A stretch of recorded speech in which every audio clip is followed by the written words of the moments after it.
उनको श्रद्धांजलि व्यक्त करें तथा सभी लोगों को अपनी हार्दिक शुभकामनाएं देते हैं।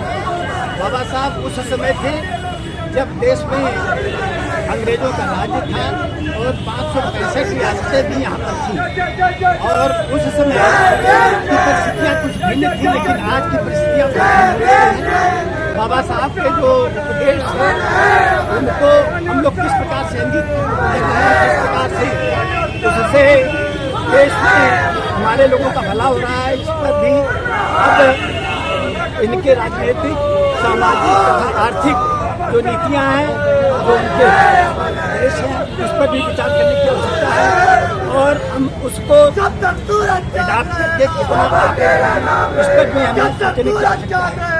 हमारे लोग किस प्रकार से शिक्षा में आगे बढ़ेंगे, किस प्रकार से हमारे लोगों का आर्थिक विकास होगा, किससे सामाजिक और राजनीतिक विकास होगा, ताकि सरकारी कर्मचारी जो बाबा साहब अम्बेडकर के आंदोलन से राज्य की सेवाओं में आ सके हैं, वो अपने कर्तव्यों का निर्वहन बाबा साहब अम्बेडकर के मिशन को पूरा करने के लिए अपने आप को समर्पित करें।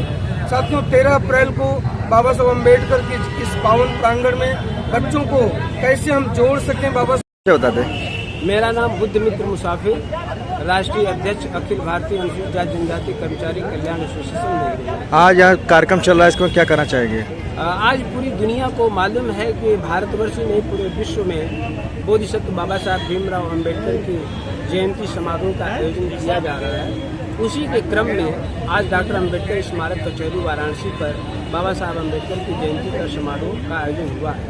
बाबा साहब अम्बेडकर का जो संदेश था कि इस देश में समता हो, स्वतंत्रता हो, न्याय हो, बंधुत्व है और बाबा साहब अम्बेडकर को इसलिए भी बहुत माना जाता है सम्मान के साथ कि बाबा साहब अम्बेडकर ने जाति विहीन समाज के निर्माण से उन्होंने बौद्ध धर्म की स्थापना किया, बौद्ध धर्म का मार्ग दिया। उसको भी बाबा साहब अम्बेडकर के संदेश को पूरे देश में फैलाने के लिए कार्यक्रम हो रहा है और इसी बाबा साहब अम्बेडकर की जयंती एक दिन से नहीं, पूरी जयंती माह कहा अप्रैल को रन फॉर धर्म यात्रा कार्यक्रम आज 24 तारीख। आज भारत रत्न और संविधान शिल्पीकार डॉक्टर B.R. अम्बेडकर साहब का जन्मदिन है। 134वीं जन्म दिवस मनाया जा रहा है। आज यह कचहरी पे अम्बेडकर पार्क पे पूरा समुदाय SC, ST, माइनॉरिटी के सारे लोग संविधान की आज रक्षा के लिए संविधान निर्माता डॉक्टर भीमराव अम्बेडकर सिंह की जयंती पे आज आके पूरा समूह उनके सिद्धांतों, उनके विचारों पर चलने का काम कर रहा है। जिस उद्देश्य से इस देश के संविधान का उन्होंने निर्माण किया था, समता मूलक समाज की निर्माण की बात की, बंधुत्व की बात की, एकता की बात की, समानता की और सबका हक और अधिकार मिले, उसके लिए इन्होंने संविधान का निर्माण किया और हर समाज के लोगों का अधिकार की बात अम्बेडकर साहब ने किया था। आज वर्तमान सरकार संविधान पे कुठाराघात कर रही है, संविधान को हटाने की काम कर रही है, इनके अधिकारों को छीनने का काम कर रही है। इसलिए हम अपने बहुजन समाज के लोगों से ये कहना चाहता है कि 2024 के चुनाव में बाबा साहब की जयंती पे आज ये संकल्प लीजिए कि संविधान बचाने के लिए हम इस तानाशाही सरकार के खिलाफ एक मत होकर इनके खिलाफ वोट करने का काम करेंगे, क्योंकि ये संविधान का कुठाराघात करने का काम कर रही है सरकार। इसलिए मैं अम्बेडकर साहब की जयंती पे आज अपने SC, ST, माइनॉरिटी के लोगों से उनका आह्वान करूंगा कि अम्बेडकर साहब ने इतनी ये मनुवादी विचारों के लोगों से यातनाएं झेलते रहे। आपने देखा होगा बचपन में उनको हर तरह से यातनाएं झेलनी पड़ी, पर शिक्षा का जो मार्ग था उन्होंने छोड़ा नहीं। आज विश्व का ऐसा एक पहला व्यक्ति है, नॉलेज ऑफ सिंबल के नाम से कोई जाना जाता है तो डॉक्टर भीमराव अम्बेडकर साहब जाने जाते हैं। अम्बेडकर पार्क में जो कार्यक्रम है, बाबा साहब डॉक्टर भीमराव अम्बेडकर जो कि विश्व रत्न है और भारत रत्न है तथा सिंबल ऑफ नॉलेज है, इसमें आज को बाबा साहब के द्वारा बताए गए मार्ग को, बताए गए संदेश को समाज में प्रसारित करने का कार्य करेंगे, जिसमें बाबा साहब ने बहुजन हिताय, बहुजन सुखाय, लोक अनुकंपाय के आधार पर बुद्धा एंड अम्मा जो अपने अंतिम दिनों में उन्होंने इस ग्रंथ को लिखा, उसके बारे में चर्चा पर चर्चा करेंगे तथा संविधान जो समता, सभ्यता, न्याय और बंधुता पर आधारित है उसके बारे में चर्चा पर चर्चा करेंगे।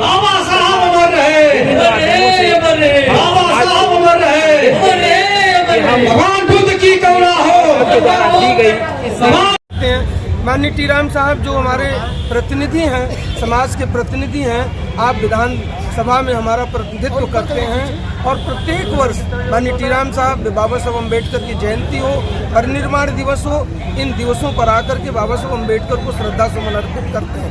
अभी सुबह भारतीय जनता पार्टी और अन्य लोगों में तमाम विधायकगण, माननीय मंत्री जी आकर के बाबा साहब को श्रद्धांजलि अर्पित किए। माननीय हंसराज विश्वकर्मा साहब ने बाबा साहब को श्रद्धांजलि अर्पित किए। पूज्य धर्मगुरु ने हमारे बाबा साहब अम्बेडकर को श्रद्धांजलि अर्पित किया। अब सवाल उठता है कि क्या यह श्रद्धांजलि कार्यक्रम ही केवल होता रहेगा? साथियों, बाबा साहब अम्बेडकर ने जो कार्य किया, उन्होंने एक संदेश दिया और ये कहा कि जाओ और हमारे लोगों से कहो। जब नानक चंद रत्तू एक दिन बाबा साहब अम्बेडकर शाम को अपने घर पे बैठे थे और नानक चंद रत्तू ने बाबा साहब से बात पूछा कि बाबा साहब आज आप बड़े उदास निराश नजर आते हैं, आखिर क्या कारण है? बाबा साहब अम्बेडकर ने कहा कि मैंने ये जो कारवां बड़ी मुश्किलों से, बहुत अपमान और जिल्लतों को सहते हुए इस कारवां को यहाँ तक लाया हूँ। जाओ और हमारे लोगों से कहो कि इस कारवां को अगर आगे न ले जा सकें तो किसी भी स्थिति में यह कारवां पीछे नहीं जाना चाहिए।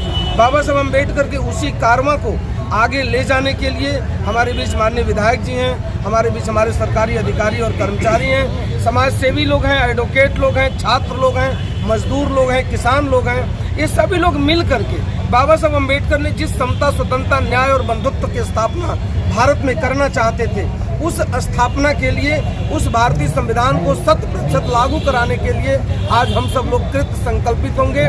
बाबा साहब अम्बेडकर के इस जन्म दिवस पर हम संकल्प लेते हैं कि बाबा साहब अम्बेडकर के संविधान को 100% भारत में लागू कराने का प्रयास करेंगे और इसमें सभी लोगों का सहयोग है। यहाँ के अधिवक्ताओं का पूरा सहयोग है, हमारे राजनीतिक व्यक्तित्व जो महान व्यक्तित्व हैं उनका पूरा सहयोग है, हमारे तमाम सरकारी कर्मचारियों का सहयोग है, तमाम समाज सेवियों का सहयोग है।